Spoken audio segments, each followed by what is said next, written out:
Good afternoon, all. Once again, I have shared my screen. Can you view my screen? Can you all view my screen? Yes, sir. Good. So I would like to know if you have any problem with our previous topic, lecture, and everything. Have you downloaded the video? Our previous lectures. Have you been downloading the videos?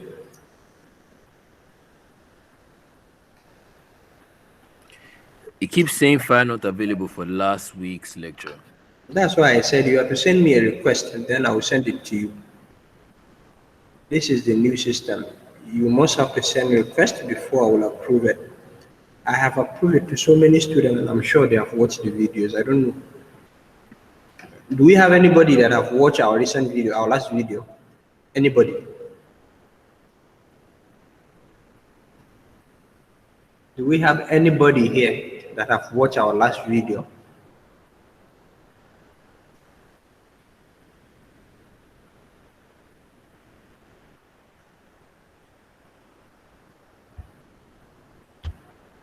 Hello?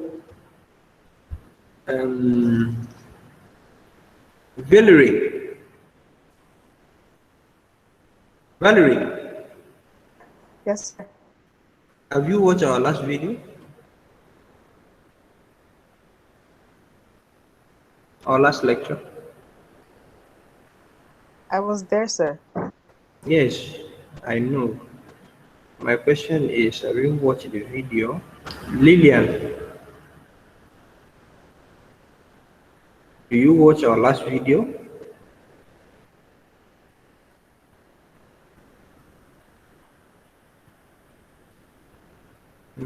Omotola,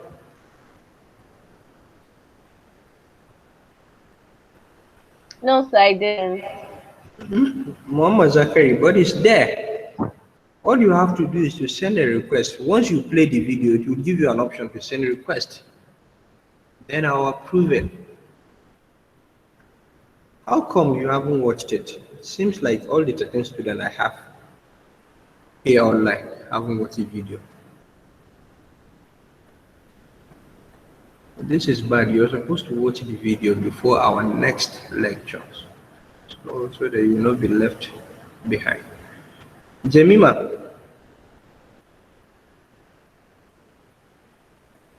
Kamil Abubakar, Kamil, Sir? have you watched our last video? No, sir. When there's plenty MB, I'll watch it. You said? Sir?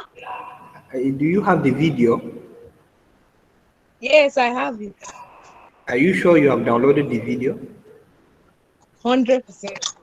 When I'm less busy, I'll watch it. Okay, but you have the video. Yes, I do. All right, good. Okay, we're going to continue from where we stopped.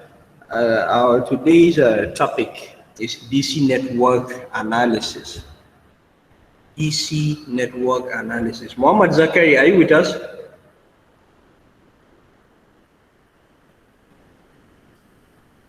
Okay. DC network analysis. Can you view my screen? I would like to know if Yes, you can see what I have. see. Okay, yeah, good. Yes, sir. Okay, so I believe some of you must have known the difference between analysis and theorem, hypothesis, and all that. If I say hypothesis, who can tell us what hypothesis means? The meaning of hypothesis, who knows the meaning? Or if I say analysis or theorem, can anybody give us anything about hypothesis, theorem, or analysis? Hypothesis is a scientific guess. is a guess with no what experimental observation, right? Eh? Yes, sir. Yes. When you assume something in sciences, when you assume something without any experimental backup, we call it hypothesis. But what about analysis and theory? Because this is analysis, and I would like to know if you know the difference between the two. For example, if I say Ohm's law, Ohm's law is not hypothesis. Why do you think Ohm's law is not hypothesis? Eh? If hypothesis is just an assumption without any experimental backup, but what do you think of Ohm's law? Ohm's law it has been proven experimentally, right? So you can't call it hypothesis because it's a what? It's a theorem. It has been proven both by analysis and experiments.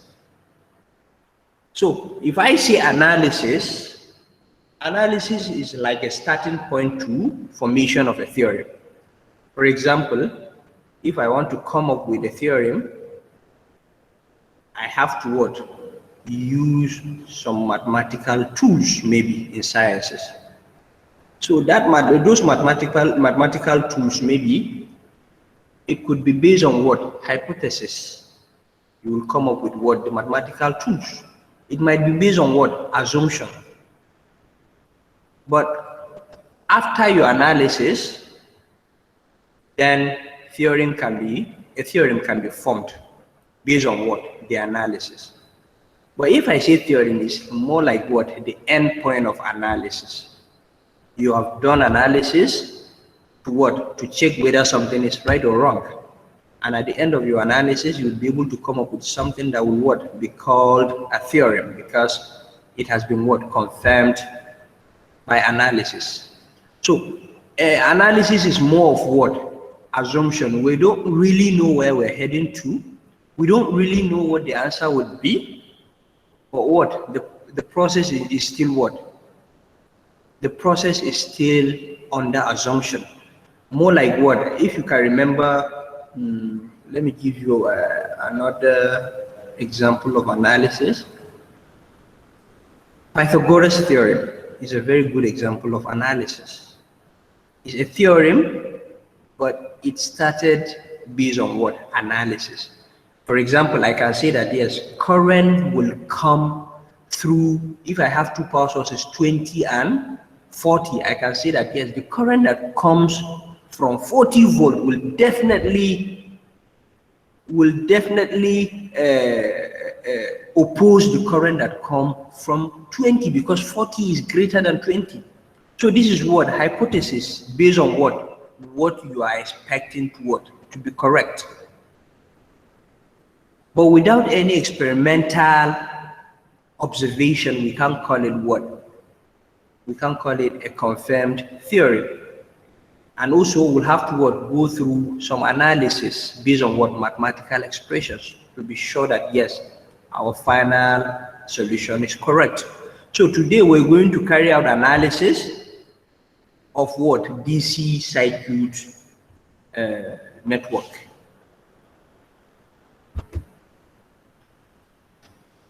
So DC circuit network is any structured technique used to mathematically analyze a circuit. Any structured network used to mathematically analyze a circuit. So some circuits, you will find out that some circuits have so many power sources. If you can remember, most of the simple circuit configuration that you have done in your physics 102 are based on what? Either single cell or what? Double cell, but summation of the two cells to make up what? The two cell. But in this time, or in this topic, you're going to be dealing with so many complicated circuits. For example, you have a circuit with 2 resistors but 5 power sources. Or you have circuits in both plane and non-planar format. Or for example, you have a circuit with combination of both resistors and many other components. So in this kind of problem or this kind of situation, you can't just go and start solving resistors in series parallel and expect to come up or to end up with the right result. No, you'll have to employ more specialized method. So we have about 3 different methods used in circuit analysis. The first one is called the branch method. We have the mesh current method, branch current method, mesh current method, and nodal analysis or node voltage method. So according to your syllabus or the scope of your syllabus, we're not going to take the last one. We're going to take only the first 2, the mesh and branch under analysis. These are the topics that we're supposed to cover under analysis and also within your scope.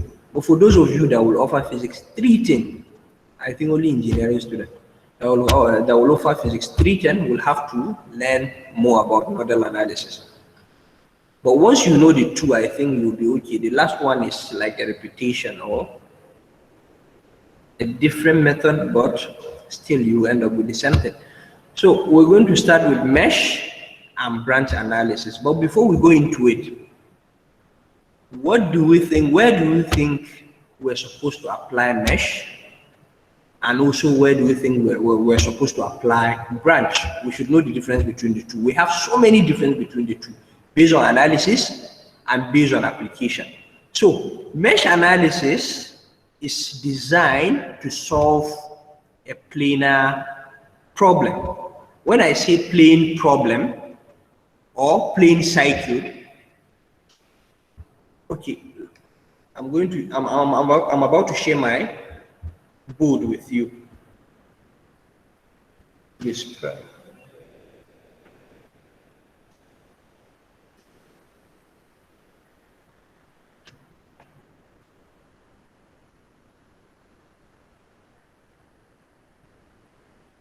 okay, if I say plane, a circuit like this, I can call it plane circuit.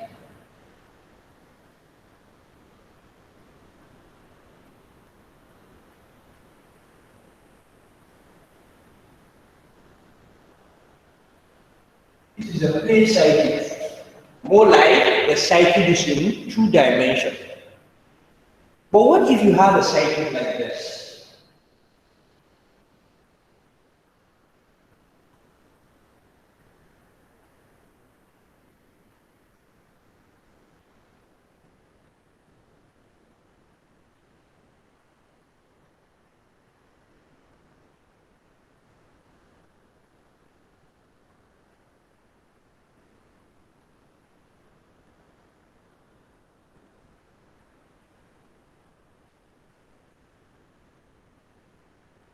What if you have a circuit like this? The circuit is in 3 dimensions. If you look at it, there are some crossing, but this kind of crossing we can't call it a short circuiting crossing because all conductors in this circuit are not touching each other. We have junctions, but we can't say we have short circuit. This is the junction, this is the junction, this is the junction, junction, junction, junction. But if you look at the circuit carefully, you see that this conductor right here, this conductor right here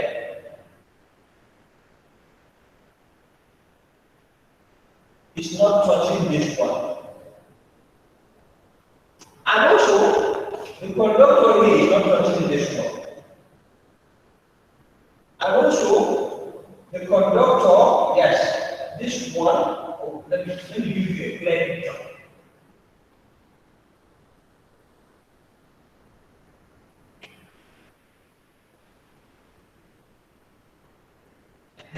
I have this.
So if you look at this circuit, it looks like a box. We have a junction, I think about 1, 2, 3, 4, 5, 6, 7, 8.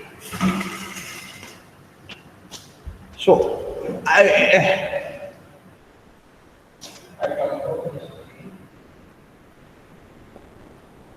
okay, I want us to study these circuit. How many resistors do we have in it?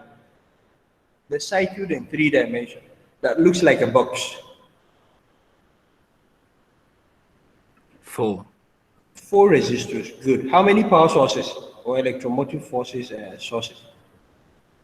2. 2. Good. So if you look at this circuit, we have a conductor labeled A and a conductor labeled B. Do you see them?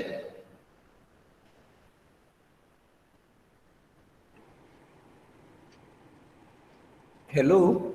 Do you see the conductor A and B? Yeah. So if you look at it, this conductor is not touching, it's only crossing, but it's not touching the other conductor. That's why I put a curve, right? Those 2 conductors, A and B, they are not actually touching I can call it, let's say this is X, and this is Y. So I can say that yes, conductor AB are not touching conductor XY. Do you understand what I'm trying to say?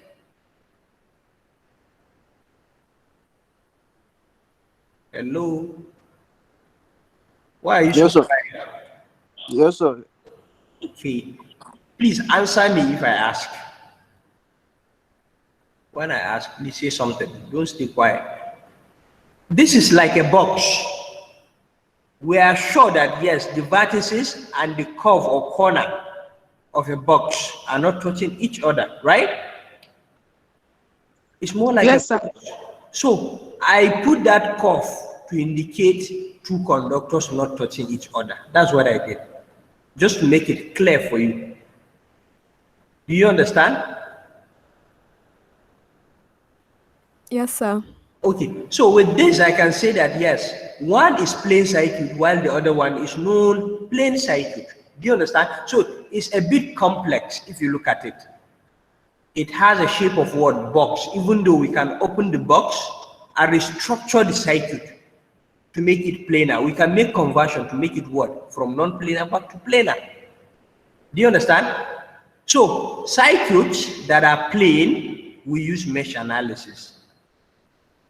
In plane circuit, solving plane circuit. But when circuit is non-plane, we can use branch. Branch is applicable for both non-plane circuit and what? Plane circuit. So this is one of the difference between the 2 methods of analysis.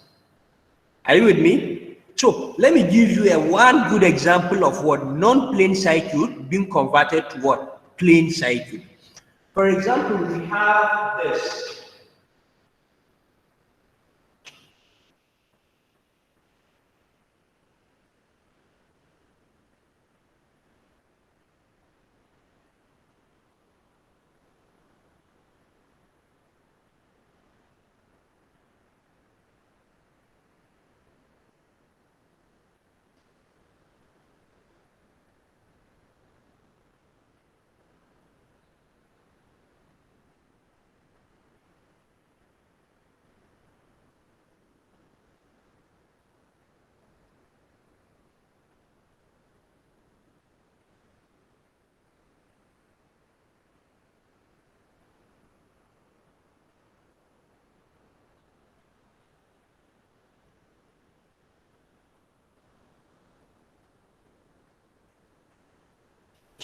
So now, if you look at this circuit, you can't just use your normal resistor configuration method.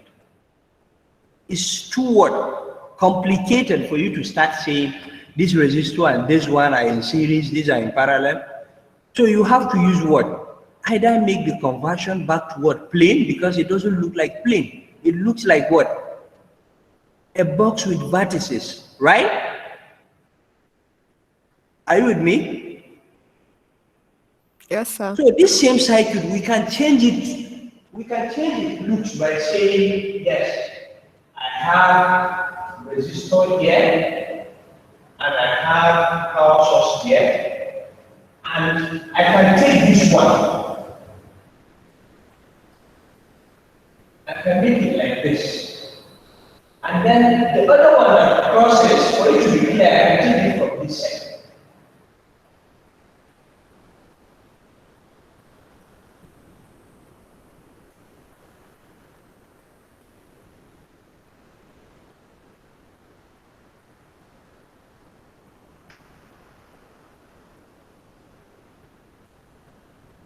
Junction, junction, junction, junction.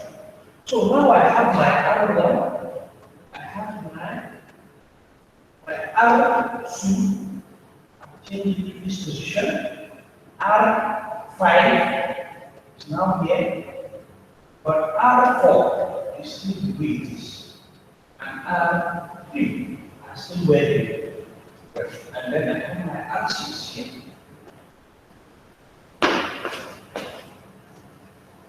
So if you look at the circuit, these two circuits are the same, but I've tried to what? Make it less complicated by changing it to what? A plain format from non-plain format. Do you look at the two circuits? Do you see how I change it? Hello? Yes, sir. I think this is so straightforward.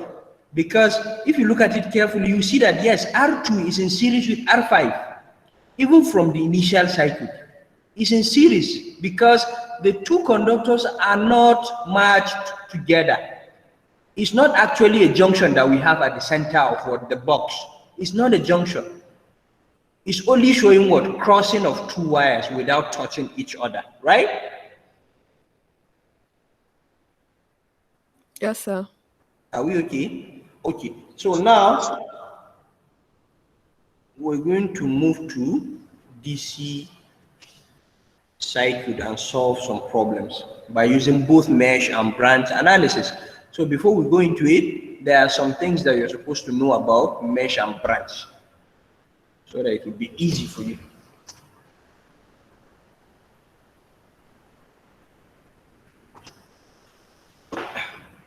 Remember, this is analysis. So in analysis, we assume some values, even though your assumption must be what? Must be very close to reality. When I say close to reality, it means something that you can defend. You can defend. You know that you can defend it, and it looks so obvious for you. If it doesn't, if it doesn't look obvious to you, then you don't have to assume. You have to take what you think is right. That's why we call it assumption. And at the end, if we are wrong, we'll know. So that's one thing with assumption, with DC analysis. So if you are wrong, you will know that, yes, I have made the wrong assumption, and then you make correction before you finish. So these are the two analysis method that we're going to use. We're going to learn today. We're going to start with mesh, and then we'll move to branch.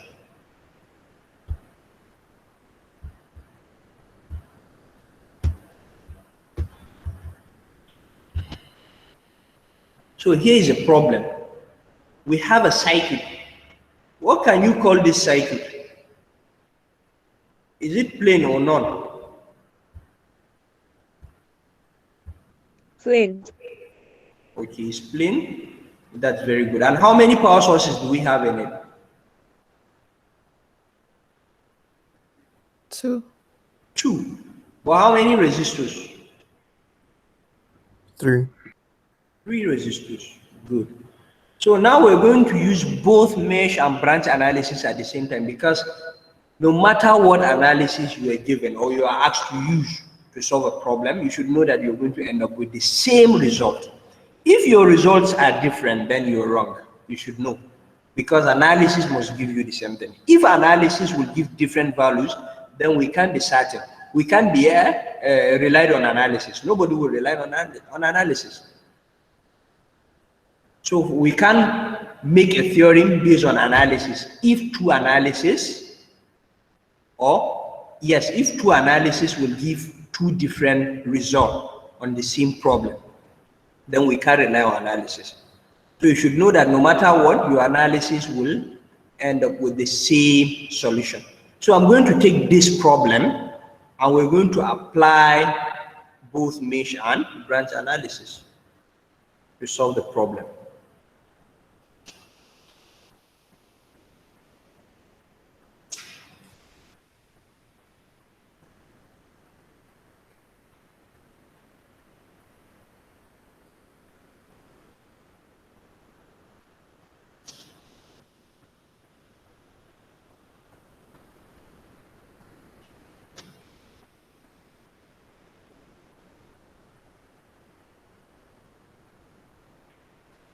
Okay.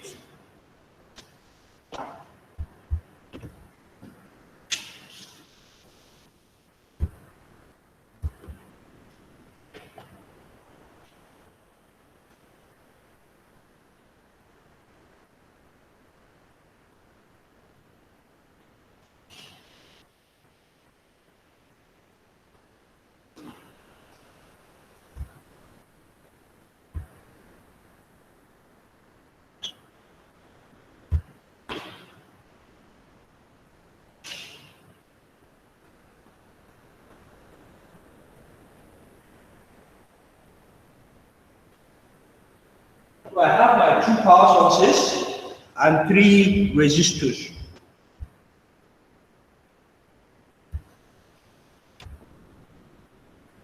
As I've said earlier, I'm going to use two different methods.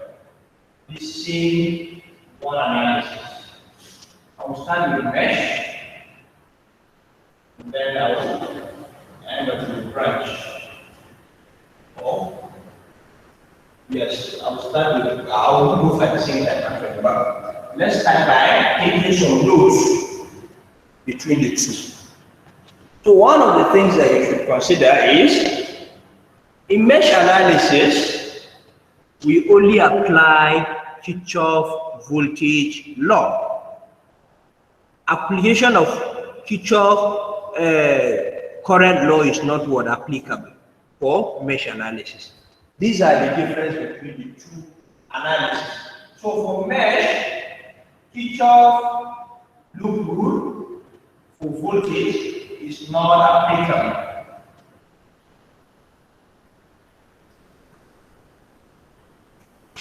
For branch, both Kirchhoff loop rule for voltage and Kirchhoff junction rule for current are applicable.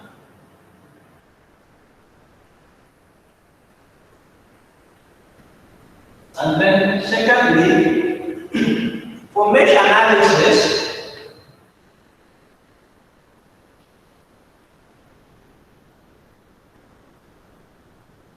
current depends on number of loops.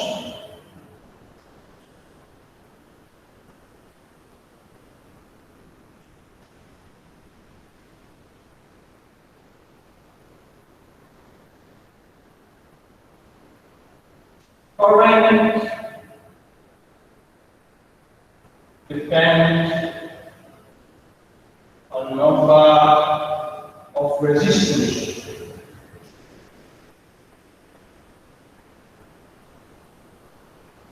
For branch. And then three, in mesh analysis,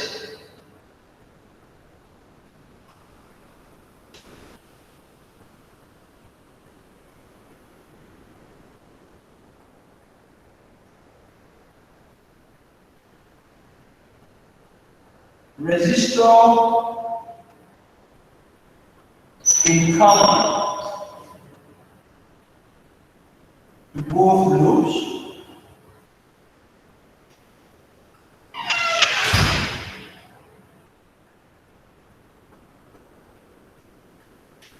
will be considered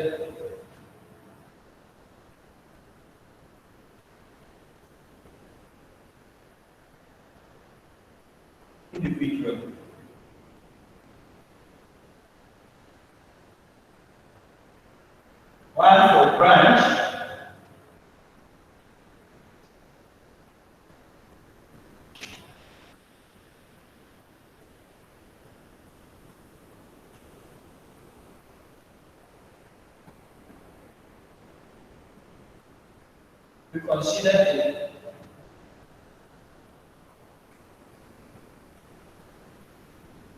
for both loops, not individual.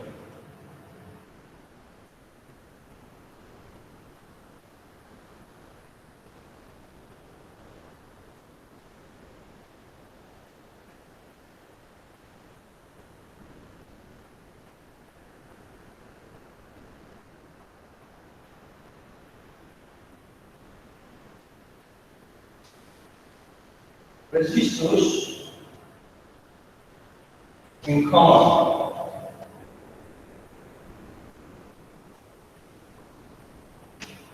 where they consider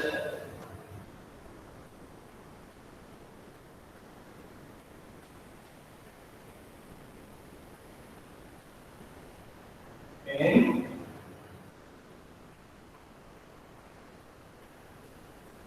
the video.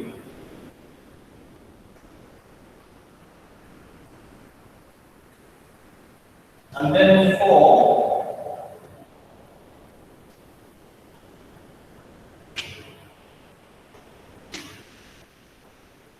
loop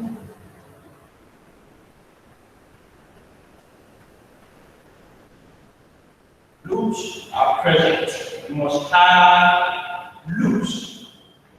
No loops required.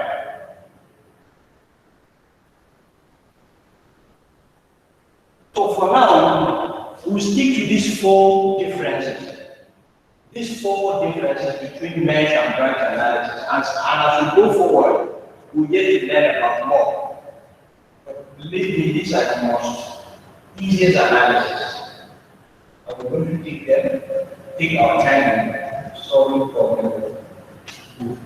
Okay, so we're going to start with, we're going to do both at the same time so that you're able to learn the difference between the two. And with the same example, so I'm going to take the same example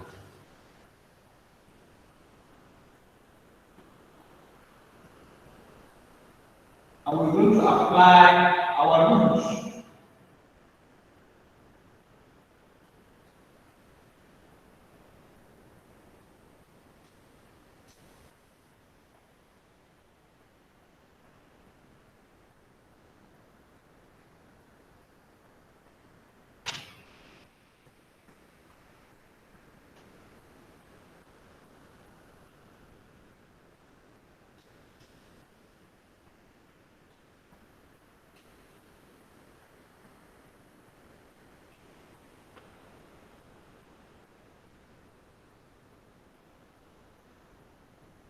Okay.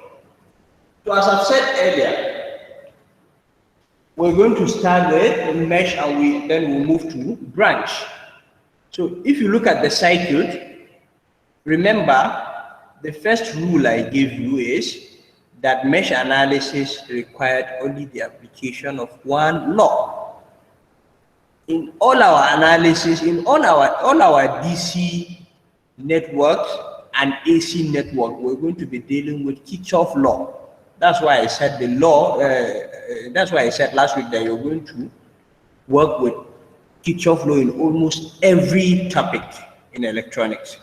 So now we know our Kirchhoff law. We have two laws: the current law and the current law, which is also known as junction law, and the voltage law, which is also known as the loop law. So according to mesh analysis, you only apply one law, which is what? The voltage law. No application of current law for mesh analysis. But for branch analysis, both current and voltage law are applicable. So now, the next thing to do is to apply or assume our current direction. Whenever you're given a circuit, what do we do first? We assume our current direction. And there is one difference between ordinary Kirchhoff law problem. Maybe you are given a problem and you are asked to use just Kirchhoff law to solve it.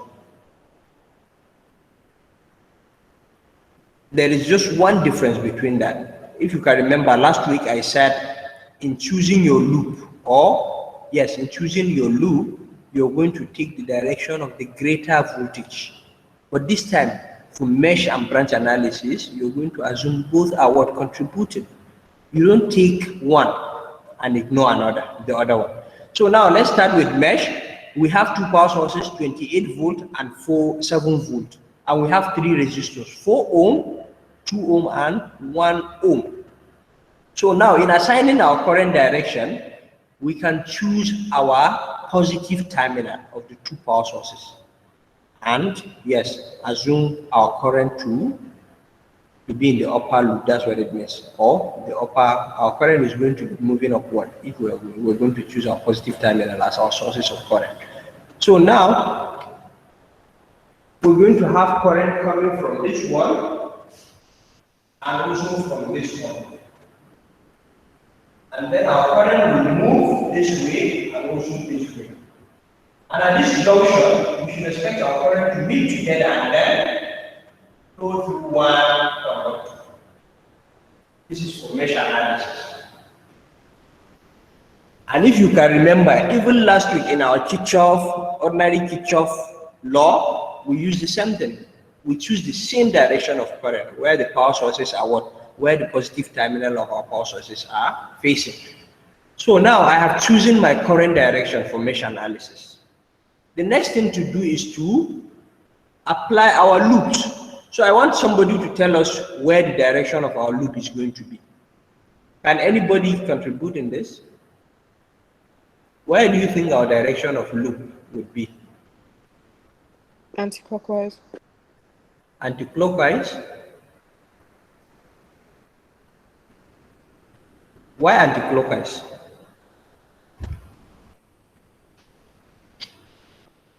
That's So why I I think said we'll be going from the 28V power source to the 4 ohm resistor. It will be going from The 28V power source uh, to the 4 ohm resistor. you know we have two loops, right? Yes, sir. I mean number of groups you have or branch you have is the number of loop, right? Yes, sir. So each of the boxes there will have a loop, right? Yes, sir. So what I want to know is, are we going to have our loop facing the same direction? If you can remember last week when we were doing Kirchhoff law, Yes, I sir. said when choosing loop, we're going to take the maximum or the bigger power source, Yes, sir. right? If let's say, for example, this is Kirchhoff law, all I have to say is my bigger power source is 28 volts, right? Yes, sir. And the current is moving in what? Clockwise direction, right? Yes, sir. Therefore, I will choose both my loops to be in clockwise direction. That's what we did last week, if you can remember, right? Yes, sir. But this one is mesh analysis.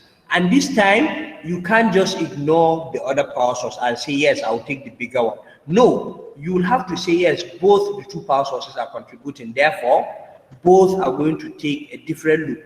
For example, if you look at 28 volt, it's moving in what? Clockwise direction. But what about 7 volts? Is it in clockwise or anti-clockwise? Anti-clockwise. Clockwise, sir. Yes. Therefore, we'll do this. We'll say yes. Each will say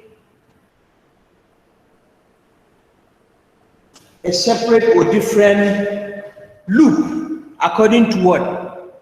The position of the positive terminal of the voltage in that particular loop. Do we understand what I did? Yes, sir. Okay. So the next thing to do is to what? If you look at my conditions, what did I say? I said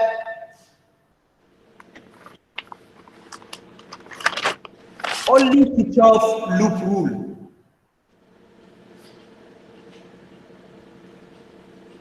It's applicable.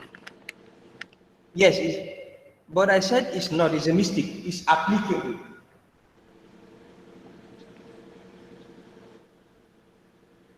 That's what I like to say.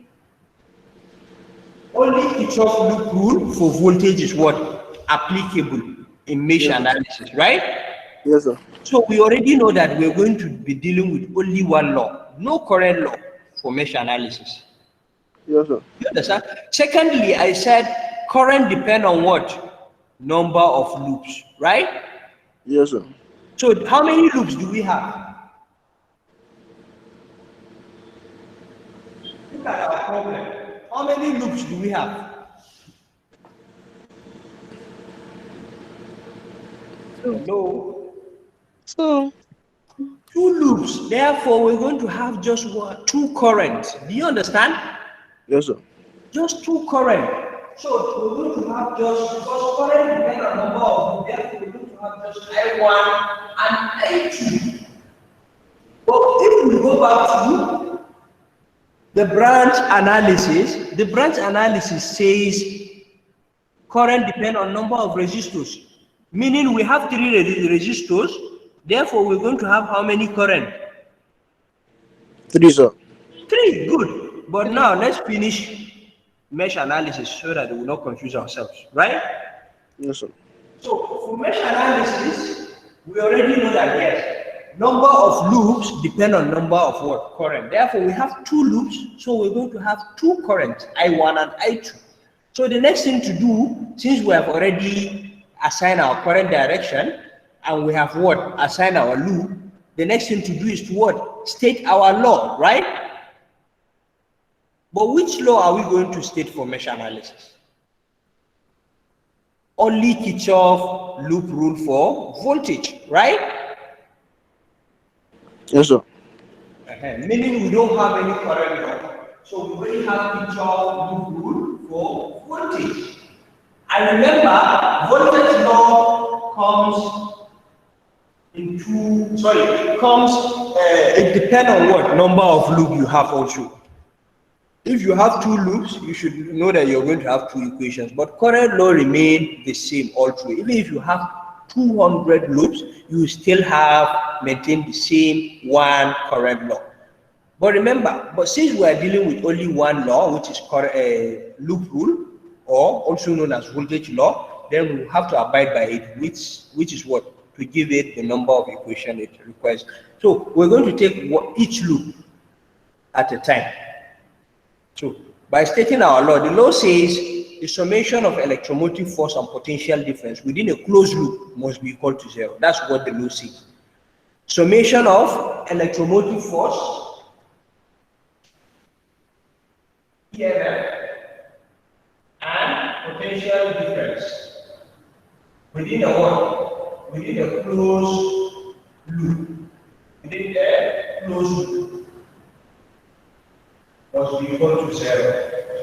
Within a closed loop must be equal to 0. This is what the law says. Summation of electromotive force and potential difference within a closed loop must be equal to 0. So now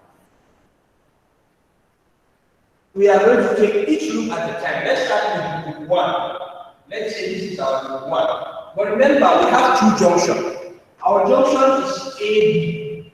AB. Which of the junction do you think we're going to take? Is it the upper one or the lower one?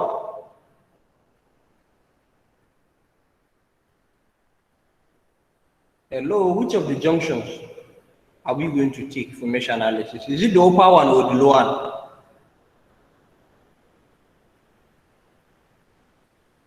So you have forgotten so soon. The upper one, sir. The upper one, always take the junction that your current entered first. This is where the current entered. It entered loop A, even though it's going back to what? Junction B. We can call it node A or node B. But it entered node A before going to B. Therefore, we're going to take A as our junction. Okay, so now can we state our first law by using the loop 1?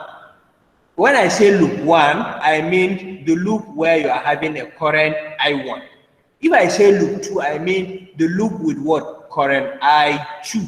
So now let's take our loop 1 and state our Kirchhoff loop rule for voltage. So on loop 1, can we start from the power source?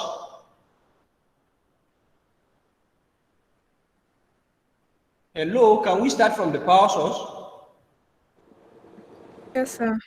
Okay, so now I want you to look at the loop. Is it coming out of the positive terminal or negative of 28 volt?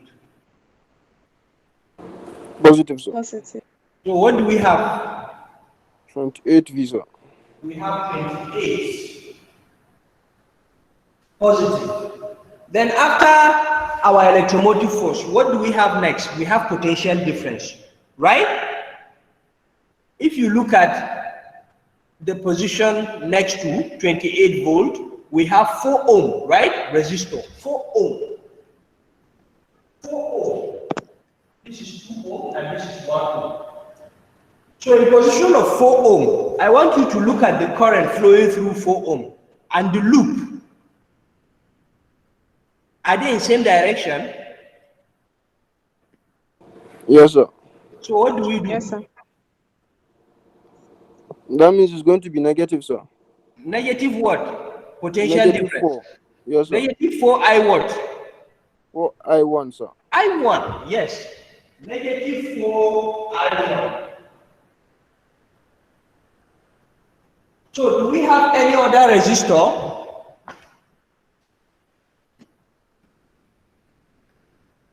We have 2 ohm, right? Hello? Yes, sir. The next potential difference we Yes, have. sir. So if you look at it, what do we have there? The loop and the current, the same direction, right? Yes, sir. So what do we take? Negative or positive?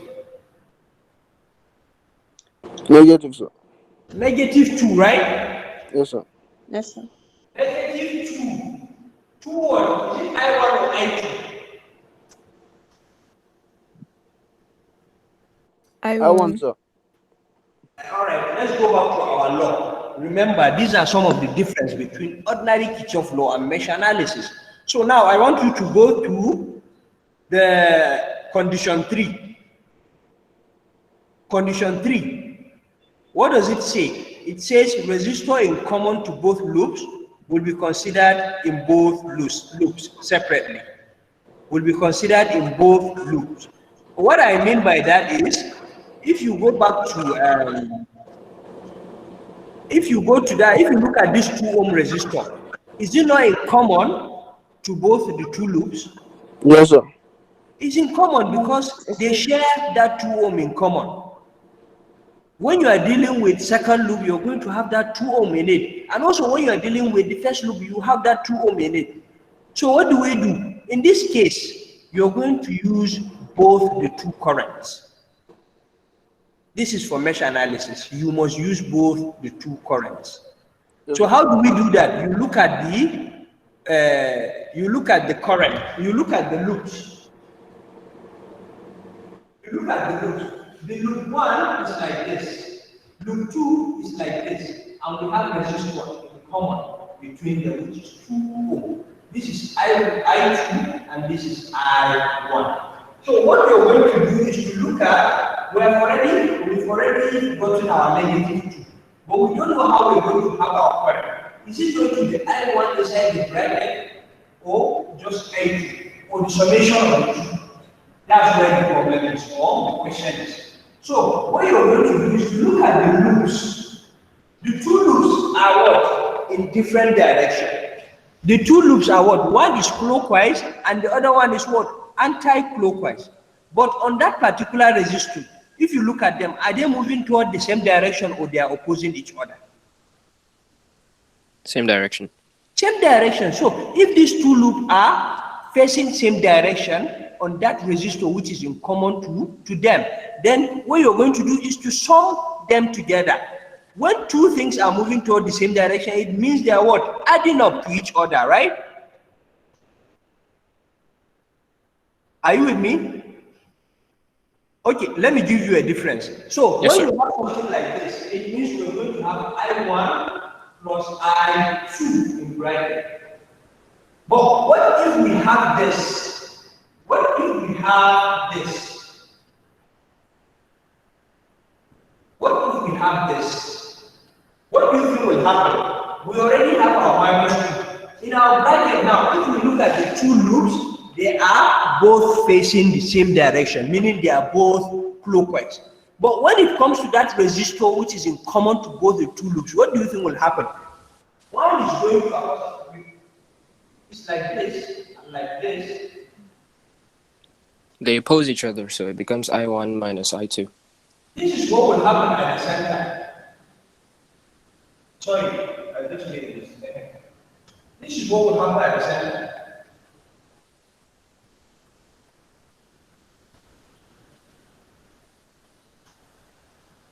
So if you look at it, they will oppose each other, right? Yes. And therefore, we're going to have I1 opposing Minus I2, I2. which is negative. That's what will happen. For this one, this is what will happen. I1 minus I2. But when they are in the same direction, it means they met together and they add up. Well, I'm talking about loop. Don't confuse loop with direction of current. This is only based on what? Loop directions. So now let's go back to our problem. So what do you think is going to be in that bracket? That's my question now. I1 plus I2. Good. I1 plus I2. I1 plus I2. Then we close our bracket. Do we have any potential difference within that loop again? No. No, therefore we equate it to zero. That's what the law says. We equate it to zero. That's what the law says. So let's move to our second loop. Can we start from the power source of the second loop? Yes. Okay, Yes. so what do we have? Our current is coming out of the positive terminal and the loop also is coming out of the positive terminal. So what do we have? 7 volts. 7 volts. So we have our 7. What do we have next to it? Another potential difference with one resistor, which is 1 ohm. So what do we have in that position? Look at the current carefully and the loop.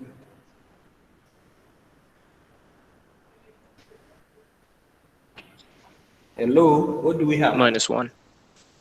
Minus Like 1. 1 what? I2. I2. Very good.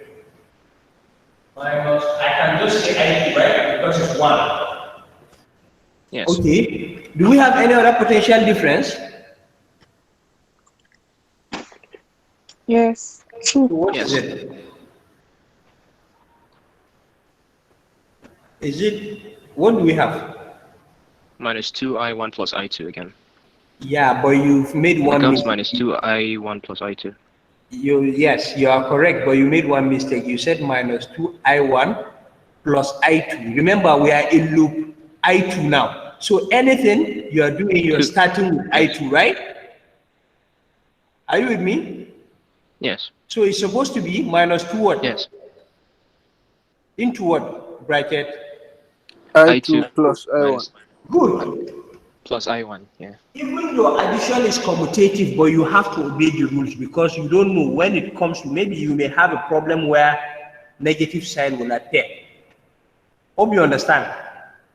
So if you have that same mindset, if you have Yes. a mindset of taking any value at random, then you messed up. Do you understand?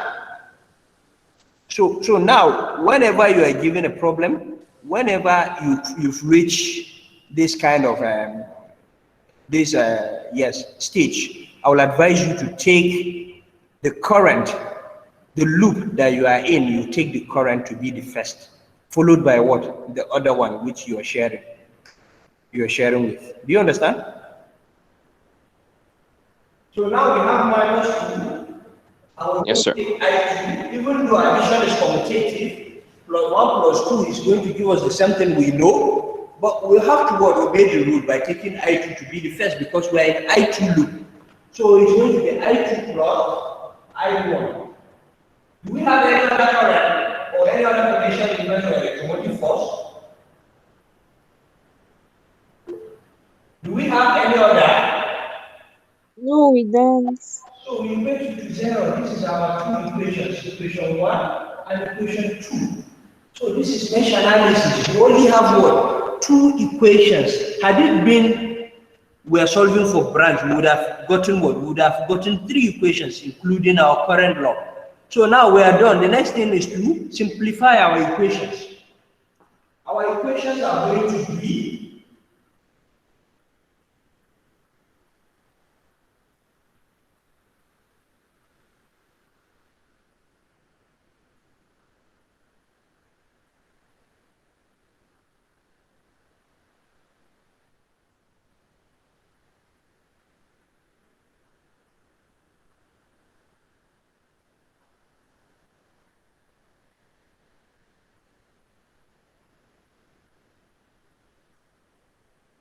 Okay, so can we solve by elimination method? These two equations, am I correct?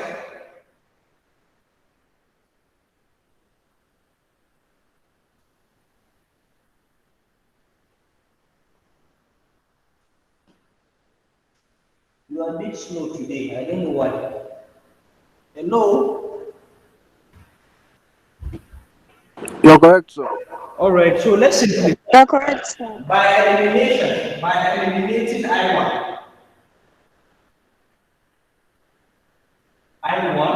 we're going to have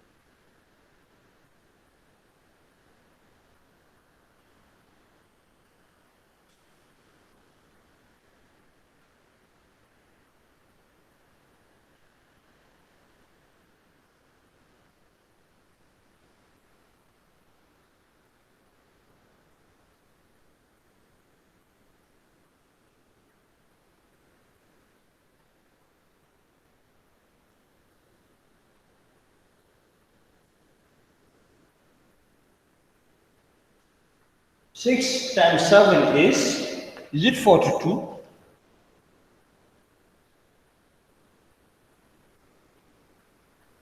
Yes. Yes, sir. Okay, 6 times 7 is 42, right? So we have 42 here. Then we subtract. Remember, it's elimination. It's only by simplification, by subtraction, that we're going to get this to 0, right?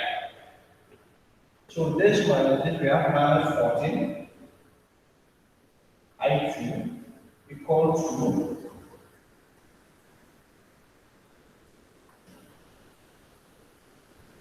14 I2. Sorry, 14. So what do we have as our I2?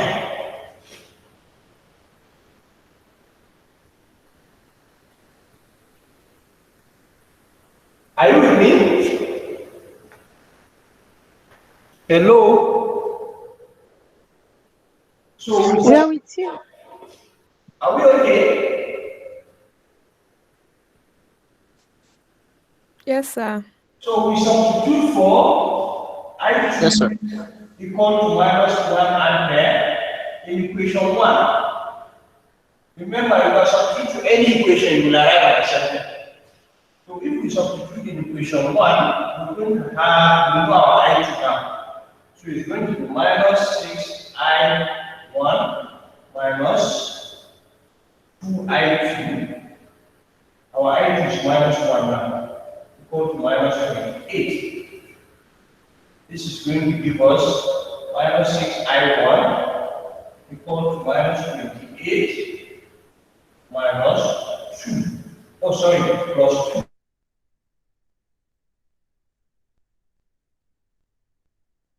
The mistake minus.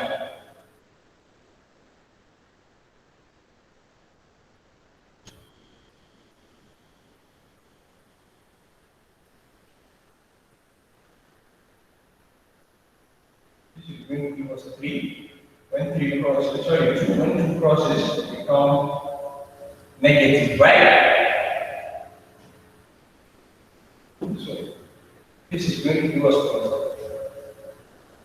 plus 2, 28.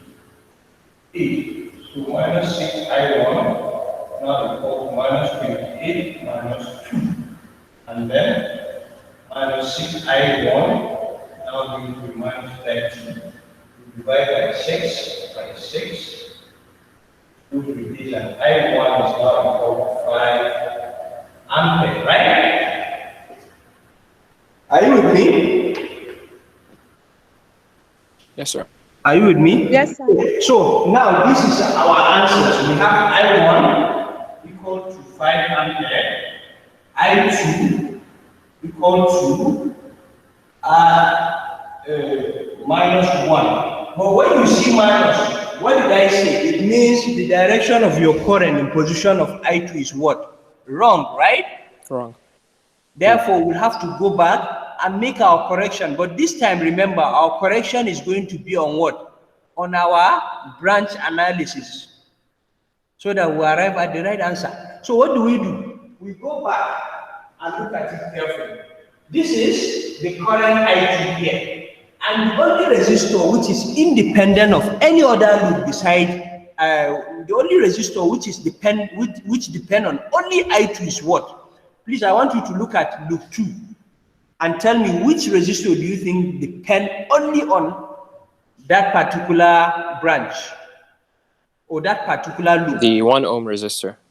1 ohm, that's very good. Because if you look at 2 ohm, is sharing in common, right? Is sharing, both the two loops are sharing that 2 ohm. So it's not dependent on what? Second loop. So the only resistor which is dependent on what? Second loop I2 is I1, is 1 ohm. So therefore that the direction of that particular resistor is wrong. So what do we do to it? You change it. We change it. Or So we correct change it. it on our branch. It means this one is correct because we've got what? Positive value. But this one is wrong. Instead of backward, it's going to be forward now. Right? Are you with me? Yes. Yes, sir. But we do have resistor in common. The resistor in common is called what? It's called the 2 ohm, right? Yes. So the current flowing through it is going to be our I3. We'll call it I3. What do you think is the current flowing through that resistor? 2 ohm. Is it not the summation of the two currents? Look at it carefully. Yes, sir. It's summation of current I1 and I2 that will flow through what? 2 ohm, right? Yes, Is sir. that not? Yes, sir. Look at it carefully. I1 is coming, I2 is coming, then they met at junction A and then they flow through what? I2 ohm, right? That's why we're having I1 plus I2 in bracket and I2 plus I1 in bracket, right? Yes. Good. So now we know that our I3 will be the current flowing through. We can call it I3, or we can say this one we have made correction. So our answer now is just 1 ohm. So we can say now we have a new resistor, new current, which is what? Current flowing through resistor 2 ohm. We can call it the summation of I1 and I2, which is something as minus 1 plus 5. And the answer will be 4 ohm. So our answer, we have 5 ohm, we have 1 ohm, sorry, ampere, and we have 4. And we have 4 ampere. These are the answers we have. The current we have. This one is flowing through I1, this one through I2, and this one we can call it I3 or anything. So we are done with mesh analysis. Now I want us to use branch analysis and arrive at that same answer that we're looking for by following the same method, by following what? A method for branch, not mesh anymore. Remember, for mesh analysis, only one law is applicable, which is what? Current law. But this time we're going to apply both current and voltage law. So let's go back and solve for branch. We are done with mesh. Later we'll find the current, sorry, the voltage law. So we have already, this current also downward will remain the way it is because we've gotten a positive value. Because by adding up 1 with 2, or by adding 2 with 1, you will still arrive at what? Positive value. Because if I say minus 1 plus 5, it's going to give me what? 4. And if I say 5 plus minus 1, it's also going to give me 4 ohm, which is positive, right? Are you with me? Hello? Yes, sir. Therefore, the only current which has a wrong direction is what? The current in 1 ohm resistor, right? Yes. And we have corrected it. Yes. So now let's read our conditions and then we go forward. If you look at So according to our conditions, both the two laws will be applicable for branch. So we must apply both the two laws. And secondly, current depend on what? Number of resistors. So now we have to go back and assign current to what? Each resistor. So we go back and do that. Each resistor will have, I can mention this current, I can call this current I1, I can call this one, yes, I2, and I can call this one B, I can call it I2. Remember, for mesh analysis, we only have I1, I2 because number of current depend on what? Number of loop. But now number of current depend on number of what? Resistors. So we have 3 currents, right? Yes, sir. So we go back to our condition. The third condition says what? Resistor in common will be considered individually. That means we are not going to say yes because 2 ohm is for both loop 1 and 2. Therefore, we're going to have I1 plus I2. No. Each loop will be what? Analyzed separately and individually. Do you understand? Each is separately. And then the last condition says no loop required, meaning you can't have a loop in branch analysis. No loop. So before we used to what? We are used to finding the direction of loop. It means you don't have to put the loop, but you can what? Have your imaginary loop. So the best way to do this, because you are used to using loop, and I'm sure it's going to be difficult for you to solve this without a loop. So what I'll give you, the clue that I'm going to give you, is that whenever you are asked to use branch analysis, what you're going to use as your loop is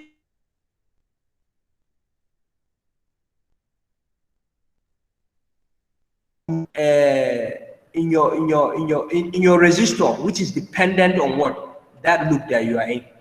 For example, now if we are in loop 1, we know the resistor which is dependent on that loop. If we are in loop 2, we know the resistor which is what? Dependent in that loop also, loop 2. So now I want us to have our imaginary loop. We don't have to draw it inside the circuit because it's wrong. It's not allowed for branch analysis. But we can have it somewhere. So now I want us to think of a loop for branch 1 and a loop for branch 2. Let's say this is branch 1. Branch 1, and this is branch 2. Remember, we already know our junction because the current will enter the upper junction before going to the lower one.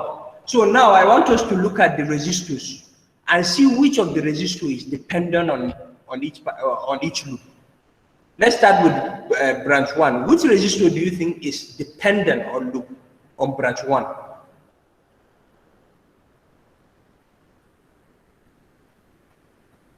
4 ohms. 4 ohm, that's very good. And what's the direction of that resistor? Clockwise or anti-clockwise? Direction of the current in that resistor. Clockwise. Clockwise, therefore your imaginary loop will be clockwise. So we have our loop, we can put it somewhere. For branch 1, our loop is like this. Then what about branch 2?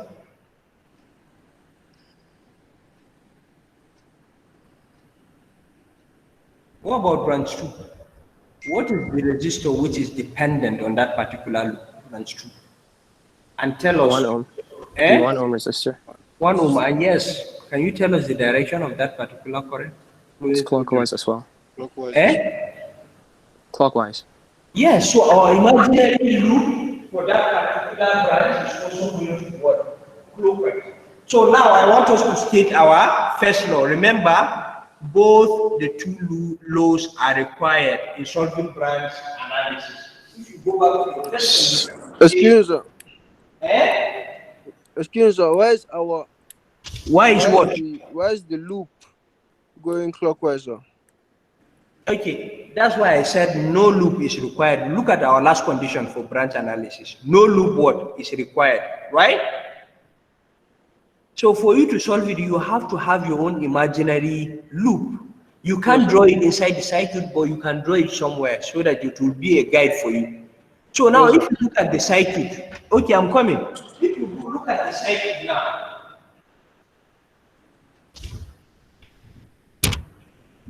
we have three resistors, right? Yes, sir. So whenever, then the resistor which is dependent on that loop will have a current flowing through it, and that direction of current which is flowing through the resistor is going to be the direction of the loop in that resistor. So now if you look at the two resistors, that 2 ohm resistor at the center is not dependent on any of the loops. It depends on both the two loops. You can't say it depends on what? Loop 1 or, sorry, branch 1 and not branch 2. Or you can also say it is dependent on what? Branch 2 and not branch 1. Because it's what? Dependent on both the two branches. Do you understand? But if you look at 4 ohm, it depends on only what? Branch 1. 2 ohm also, sorry.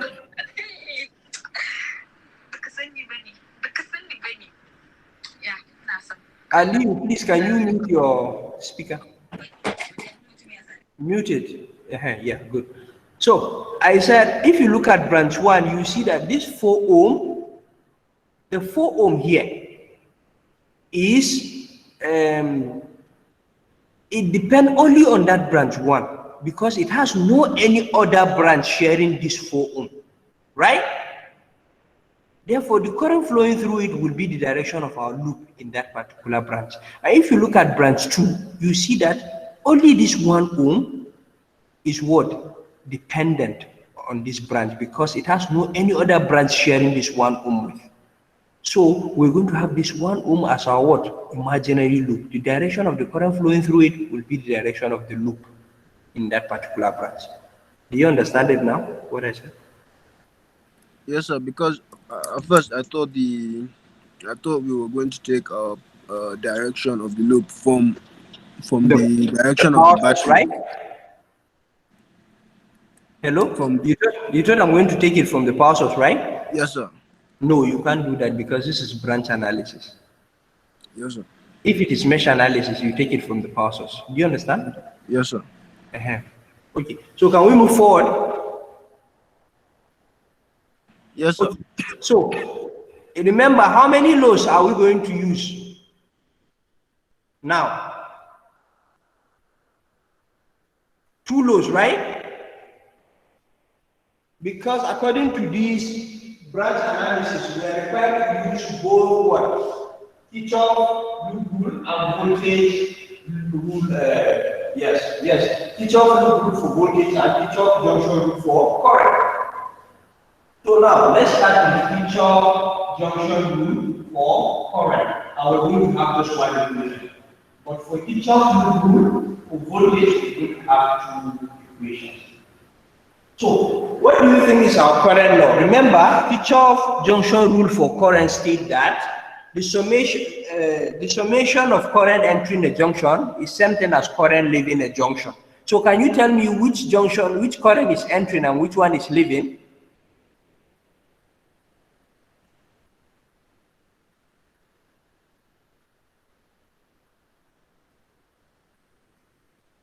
Which current? I1 is entering, I2 is leaving, Which one is and, entering? I1. Is entering. Yeah. What about I2 and I3? What happened to them? I2 and I3 are leaving. Good. So we have found our first equation. I1 entering equal to I2 plus what? I3 equal to this. Yes, this is our equation 1. We are done with equation 1. Junction law. Remember, no matter how many loops you have, you still have one equation. So the next thing is what? To state our loop rule for voltage. Can we start with branch 1?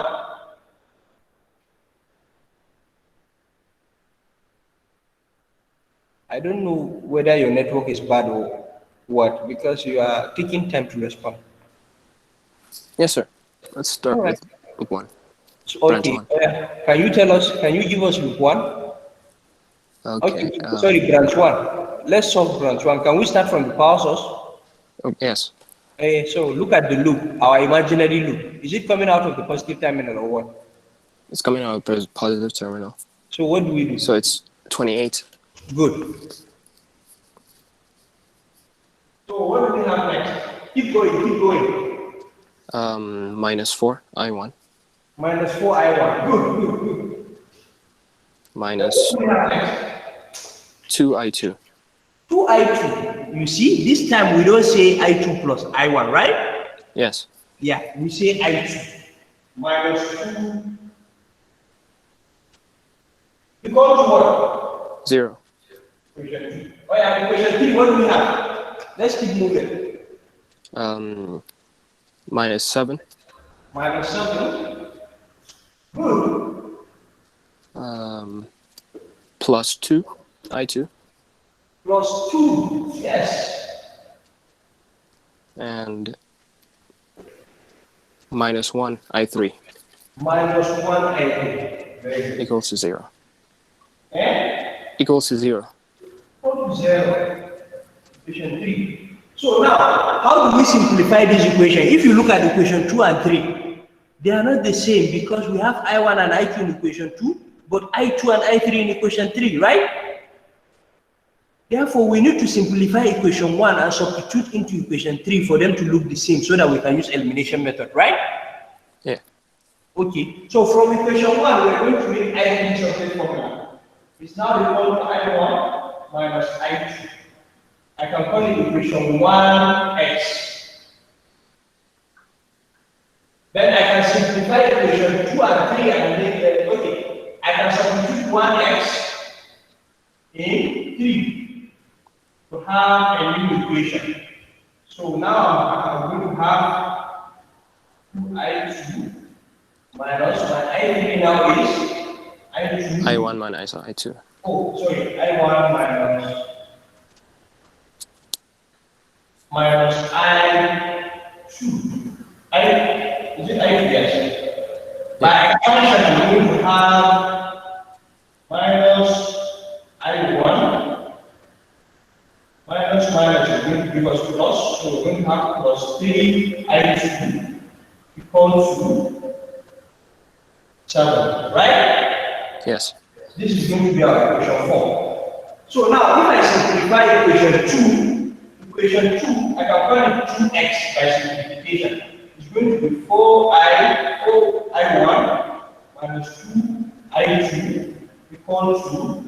2I2 equals to minus 28. And this is going to be my equation 2x. Right? Yeah. Are we okay? So now, if you look at equation 4 and equation 2x, they are almost the same thing. By what? By same what? Kind of variable function, right? Yes. Right? We have same unknown, right? Yes. So Yes. what do we do? Can we eliminate I1? Yeah. So let's eliminate I1 in equation 4 and equation 2x.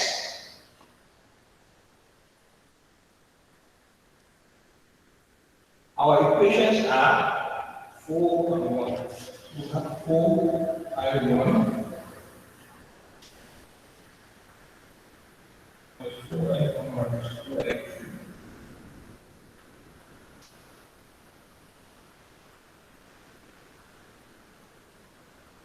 And we have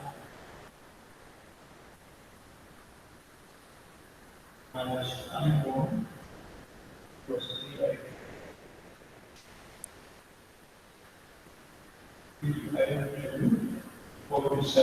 So by elimination, I can say I will multiply the whole of this equation by minus 1 and the whole of this by minus 4. I don't think it's minus 1. Maybe I did this. Oh yeah, it's minus 1. Okay, so we do this by, and here we 0. So here we will have plus 2I2, and here we're going to have 28.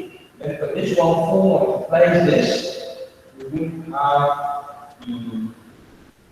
12, negative 12, I2, and 4 multiplied by 7 is going to give us, is it 42 or what? No, it's less than 42. Is it 28? Yes, sir. Minus 28. So we have minus 28, right? Remember in subtraction, that's why we have 0 here. Because if you subtract something, you have 0. So here now, if I say 2 minus 4, we're going to have 14 I2.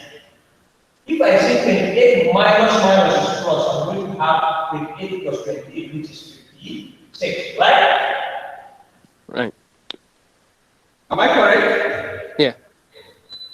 So if I make I2 the subject formula, I'm going to have 4 ampere. So by substituting for I2 equal to 4 ampere into any of these above equations, I'm going to end up with, I'm going to have, let's substitute for I2, let's substitute the equation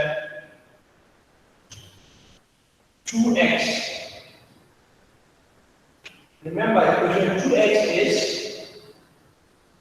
minus 4I1 minus 2I2. Minus 2 I2. Equal to minus 28, right? Yeah. So we are substituting for I2. We have 4I1 minus 2 into 4 equal to minus 28, which is minus 4I1. We simplify, and our I1 becomes plus 8. We have minus 28 plus 8 over minus 4. So this is something as minus 28 plus 8 is going to give us minus 20 over minus 4. Our I1 is going to give us 5 ampere, right? So if you remember from equation 1, I2 is given by what? I2 is I1 minus I2 from equation 1x. From 1x. I3 is equal to I1 minus I2. So we substitute. Our I1 is 5 minus our I2 is 4. And we have 1 ampere. So our answer for I1 is 5 ampere. I2 is 4 ampere. And I3 is 1 ampere. So if you look at the two, your answers are the same, even though the direction, the position of I2 and I3 have what? Mixed up, right? You look at the two answers for mesh and branch. Yes. Yeah. I1 is not the same thing as 5 ampere? Yeah. It's the same thing. But I2 and I3 are also the same. The answer are the same, but the name of the variables have changed. Or our I2 have moved toward position of I3, and it's correct. Because if you can remember, if you go back to your mesh analysis, you see that your I2 is in position of I3, right? Yeah. Do you understand? Yeah. Yes, because we don't have I3 for mesh analysis. No. We don't have I3. We only have to what? Improvise and take the value of what? The unknown or the shared resistor. The current flowing through the shared resistor. So if you look at the two analyses are correct because we have what? Arrive at the same answer for both. Right? Yeah. Okay, so I would like you to watch this video and understand this analysis very well, because we're going to solve so many problems on mesh analysis and branch analysis, maybe in our next class, before we enter our next topic. So please try and watch the video and understand the difference between the two analyses. Understood? Yeah. Great. Okay, so how do we calculate the voltage drop?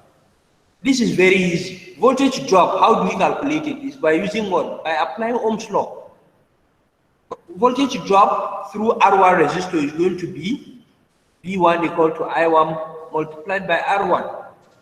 For V2 is going to be I2 multiplied by R2. For V3 also is going to be what?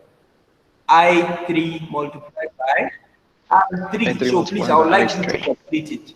I want you to find the voltage drop in each of these three resistors for both mesh and branch analysis. The answers are going to be the same, so don't worry, but you should just do it. You can do it for mesh and ignore that of branch because it's the same answer. Or you do that of branch and ignore that of mesh. So this is all about mesh and branch analysis.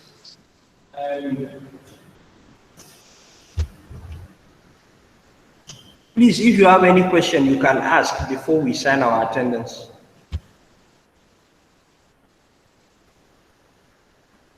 Hello? If you have any question, you can ask before we sign our attendance. So this is the question that we solved for both by using both mesh and branch. The question we solved today, and here is the voltage value, and these are the current values. By using both mesh and branch analysis, we've gotten the same answer. Remember, as I've said earlier, I don't solve all my questions. I skip some. I skip some of the questions so that those people that don't want to attend my class will have to suffer before they understand what we did. So, so these are the solution for mesh analysis. Also, we've gotten the same thing. And then here is an example, if you want to go through it to see if you can understand. Yes, and this one is not a homework. I don't want you to try. I don't want you to do it, but you can try it if you want to. It's also a planar cycle. And we have how many loops? If you look at it, we have 1 loop, 2 loop, and 3 loop. So this is a problem with 3 loop, and it's easy, straightforward. So please, if you want to try it, you can try it. If you don't want to, you can wait for us to do it together by next week. But try and consult other books, either books, or you can consult YouTube channel. Or you have to be very careful consulting YouTube because many people are posting rubbish online. So you have to be very careful. Some videos, if you look at it, you see so many thumbs down, very few thumbs up. So that means those examples are not reliable. You don't go and just watch any rubbish you see online.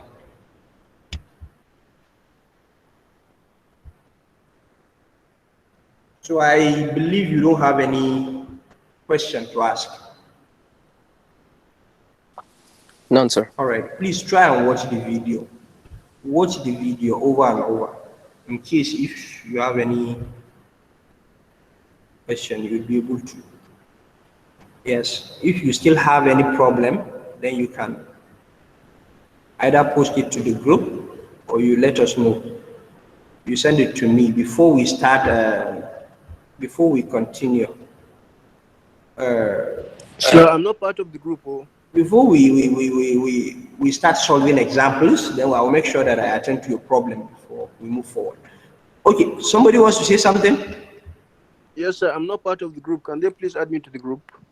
No, not group, not WhatsApp group or something. It's Google Classroom. That's what I mean. Okay, yes, sir. Sorry. That's what I mean. Classroom.